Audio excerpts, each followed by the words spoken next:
First of all, in terms of how it looked, was it any different to last year because of security concerns surrounding Vladimir Putin?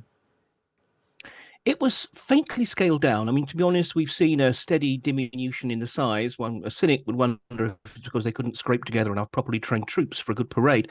No, I mean, but very much it followed the same pattern. We saw a bit more security, particularly some anti-drone weapons being deployed. But frankly, it was as usual, except a little bit less so. It was really Putin's speech that was the only sort of standout that actually definitely was something different from the norm. And tell us what was different about it. I mean, he did some of the stuff he did last year, which was talking about Nazism, talking about how the West are just horrible people. But he started talking about Russophobia as well, which I think he didn't mention last year. No, exactly. I mean, it was actually a relatively short speech by his standards, short and sour. Again, it was like last time, but a bit more so. And most interestingly, I thought, is the degree to which he really harped on how this was, in his view, a war.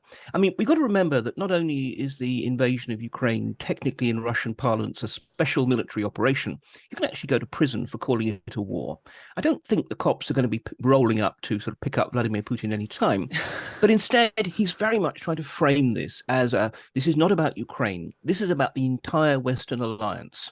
The woke, hegemonist, thoroughly nasty and ungrateful Western alliance coming for us. And so this is really his last card he can play with the Russian people to try and make this feel like it's their war because somehow they are otherwise at risk.